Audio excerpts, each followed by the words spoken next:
அழகே அழகு சீரியல்ல அடுத்த வர எபிசோட்ல என்ன மாதிரியான ட்விஸ்ட் எல்லாம் இருக்க போகுதுங்கிறத இந்த வீடியோல பார்க்கலாம்.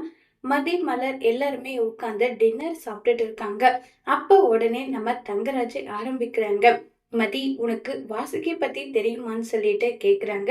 உடனே நம்ம மதி வந்து இல்ல தெரியாது, யார பத்தி கேக்குறீங்கன்னு சொன்னதும் உடனே அதுக்கு வந்து ரேவதி, ஏங்க உங்களுடைய சித்தி பொண்ண போய் எப்படிங்க மதிக்கு தெரியும்னு சொல்றாங்க. ஏய் ரேவதி, நான் அதை சொல்லல, கொஞ்ச நேரம் வாயை மூடிட்டு இருன்னு சொல்லிட்டு, இங்க பாருமா மதி, உனக்கு திருவள்ளுவரோட மனைவி வாசுகி பத்தி தெரியுமான்னு சொல்லி கேக்குறாங்க. தெரியும்னு சொல்லிட்டு சொன்னதும், அதுதானே நீ படிச்ச பொண்ணு, உனக்கு எப்படி தெரியாம இருக்காது, கண்டிப்பா உனக்கு தெரிஞ்சிருக்கும். திருவள்ளுவர் ஒரு முறை வந்து அவங்க மனைவியை கூப்பிட்டாராம். அப்ப வாசுகி வந்து கிணத்துல தண்ணி அடிச்சிட்டு இருந்தாங்களாம். புருஷன் கூப்பிட்டதும் என்ன ஏதுன்னு எதுவுமே கேட்காம அந்த வாளிய அப்படியே விட்டுட்டு போனாங்களாம். வாளி அப்படியே நின்றுட்டு இருந்தது. அந்த அளவுக்கு அவங்க புருஷன் மேல அன்பு பாசம் வச்சிருக்காங்க. அந்த மாதிரி நீயே இருக்கணுமான்னு சொல்லிட்டு இப்ப மதிக்கு பயங்கர அட்வைஸா கொட்டி தள்ளிக்கிட்டு இருக்காங்க. மதியும் அது எல்லாமே கேட்ட மாதிரி தலையாட்டிட்டு சொல்லிட்டு சாப்பிட்டுட்டே இருக்காங்க. இத பார்த்த ரேவதிக்கு பயங்கர ஷாக்கிங்கா இருக்கு. ஐயோ, இவர் இப்படி பேசுறாரு, மதி என்னடான்னா கொஞ்சம் கூட அசராம அப்படி பதில் சொல்லிட்டு இருக்காளேன்னு சொல்லிட்டு ரேவதிக்கு இது பயங்கரமா ஷாக்கிங்கா இருக்கு. உடனே ரேவதி நினைக்கிறாங்க, ஒருவேளை நல்ல வேலை இங்க மட்டும் கிணறுல இருந்திருந்தா இப்படிதான் நடந்திருக்குமோ என்னமோ நல்லா சொல்லிட்டு கிண்டல் பண்ணி பேசிக்கிட்டெல்லாம் இருக்காங்க. அடுத்த ட்ராக்கா மலரோட வீட்டுல காட்டுறாங்க. மலர் கிட்ட வந்து லக்ஷ்மி சொல்லிட்டு இருக்காங்க, இங்க பாரு மலரு, மதி வருவா, மதி வந்ததும் உடனே இந்த மதி காஃபி, இந்த மதி லஞ்சுன்னு சொல்லிட்டு அவ பின்னாடி கூஜ தூக்காம நீ எந்த அளவுக்கு வேலை செய்யோ அதுல பாதி வேலை அவளும் செய்யணும். அந்த மாதிரி நீ வந்து அவளுக்கு வேலை கொடுக்கணும், புரியுதான்னு சொல்றாங்க. மலர் இது எல்லாத்துக்குமே அமைதியா இருக்காங்க. உடனே ராகவன் பாக்கியராஜ் கிட்ட கேக்குறாங்க, என்ன பாக்கியராஜ் இன்னமும் வந்து சுரேஷ் வரலையே, எப்ப வருவான் என்ன ஏதுன்னு சொல்லிட்டு கேட்டுட்டு இருக்காங்க. அப்ப இன்னும் ரேவதியோட வீட்டுல இருந்து கண்டிப்பா கிளம்பிட்டு இருப்பான், இன்னும் கொஞ்ச நேரத்துல வந்துருவான்ப்பான்னு சொன்னதும் சரிடான்னு சொல்லிட்டு பேசிக்கிட்டு இருக்காங்க. இங்க பாரு, உன்னை வந்து சரியில்லை, உன் கேரக்டர் சரியில்லைன்ற மாதிரி தானே உன்னை பேசினான்னு சொன்னதும் உடனே பாக்கியராஜ், அம்மா அப்படி ஒன்னும் பேசலையே. ஏய் அப்படி தாண்டா பேசினா, அந்த மதி அப்படிதான் இவ்வளவு பேசினா. இங்க பாரு மதி, இனிமேலாவது நீ வந்து எப்படிப்பட்டவன்றத புரிஞ்சுக்கோன்னு சொல்லிட்டு லக்ஷ்மி சொல்லிட்டு இருக்காங்க. உடனே ராகவன் வந்து, இங்க பாரு மலரு, நீ வேற மதி வேற, புரியுதா? மதி வந்து அடங்காத ஒரு சில விஷயம் எல்லாம் பண்றா, அந்த மாதிரி நீ இருக்க கூடாதுன்னு நல்லா சொல்லிட்டு இருக்காங்க. இத கேட்ட மலர் தலையெல்லாம் ஆட்டிட்டு வந்து இருக்காங்க. அடுத்ததான் நம்ம திரும்பவும் தங்கராஜோட வீடு காட்டுறாங்க. தங்கராஜோட வீட்டுல எல்லாரும் நின்றுட்டு இருக்காங்க.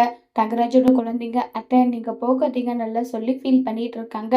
உடனே தங்கராஜ் கிட்ட வந்து, இங்க பாருடா, இனியாவது இவங்க சண்டை போடாத இருப்பாங்களான்னு சொல்லிட்டு தங்கராஜோட அம்மா கேக்குறாங்க. ஏய் கவலைப்படாதீங்கடா, திரும்பவும் உன் அத்தை மாமா இங்க கிளம்பி வரவும் சான்சஸ் இருக்கு, ஏன்னா அவங்க சண்டை போட்டுட்டு திரும்பவும் வர வாய்ப்பு இருக்குன்னு சொல்லிட்டு கிண்டல் பண்ணி எல்லாம் பேசிக்கிட்டு வந்து இருக்காங்க. இப்போ உடனே சுரேஷ் வாட எங்கன்னு சொல்லி தங்கராஜ் கூட்டிட்டு போயிட்டு, இங்க பாரு சுரேஷ், நான் சொன்னது எல்லாமே உனக்கு ஞாபகம் இருக்குல்ல, நான் ஒரு கதை சொன்னனே அந்த மாதிரிதான், நீ புருஷங்கிற ஸ்தானத்தை எதுக்காகவும் யாருக்காகவும் விட்டு கொடுக்க கூடாது. புருஷனா எப்படி இருக்கணுமோ அந்த மாதிரி நீ இரு. இப்போ உன் அக்கா கிட்ட மட்டும் தலைக்கீழ காஃபி எடுத்துடுவான்னு சொன்னா உடனே எதுக்காக எடுத்துட்டு வர சொல்றாரு அந்த மாதிரி எல்லாம் யோசிக்க மாட்டா. நெட்ல சர்ச் பண்ணி எப்படி அவருக்கு எடுத்துட்டு வந்து கொடுக்கறதுன்னு சொல்லிட்டு தான் யோசிப்பா. அந்த மாதிரி நீ உன்னுடைய பொண்டாட்டிய உன் கண்ட்ரோல்ல கொண்டு வர்றதுக்கு வழி என்னவோ அதை நீ பாருன்னு சொல்லி தங்கராஜ் வந்து சுரேஷோட மைண்ட பயங்கரமா பிரெயின் வாஷ் பண்ணிட்டு இருக்காங்க. இன்னொரு பக்கம் நம்ம ரேவதி வந்து மதிக்கிட்ட, நான் சொன்னது எல்லாமே உனக்கு ஞாபகம் இருக்கும்னு நினைக்கிறேன், திரும்பவும் இதை நான் வந்து சொல்றேன், தப்பா எடுத்துக்காத மாதிரி. சுரேஷ் நீ நினைக்கிற மாதிரி கெட்டவன் கிடையாது, அவன் ரொம்பவே நல்லவன், கொஞ்சம் அவனை புரிஞ்சுக்க ட்ரை பண்ணு, சண்டை சச்சரவு இல்லாத தயவு செஞ்சு இருங்கன்னு சொல்லிட்டு மதி கிட்ட வந்து ரேவதி சொல்றாங்க. கண்டிப்பா இருக்க ட்ரை பண்றேன்னு சொல்லிட்டு அங்க இருந்து எல்லாருமே கிளம்பி வந்து போயிடுறாங்க. இப்ப சுரேஷ் மதி ரெண்டு பேருமே வந்து ஆளுக்கு ஒரு பக்கம் உட்கார்ந்துட்டு போயிட்டு இருக்காங்க. சுரேஷ் வண்டி டிரைவ் பண்ணிக்கிட்டு இருக்காங்க. அப்ப சுரேஷ் திடீர்னு மதி கிட்ட வந்து, ஏய் இப்போ நான் ஸ்பீடா ஓட்டுனா இல்ல ஸ்லோவா ஓட்டுனான்னு சொல்லி கேக்குறாங்க. உடனே மதி வந்து, இல்ல நார்மலா தான் ஓட்டுறீங்கன்னு சொல்லிட்டு எல்லாம் இருக்காங்க.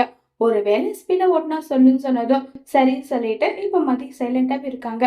உடனே சுரேஷ்க்கு ரொம்ப கோபம் வருது. நம்ம ஒண்ணு கேட்டா அதுக்கு மட்டும் தான் பதில் சொல்றல தவிர வாயை திறந்து ஏதாவது பேசுறாளான்னு பாரு. என்னதான் இவளெல்லாம் புரிஞ்சுக்கணும் ட்ரை பண்ணாலும் நம்மளால புரிஞ்சுக்கவே முடியாதுன்னு சொல்லிட்டு சுரேஷ் வந்து கோபத்துல இருக்காங்க.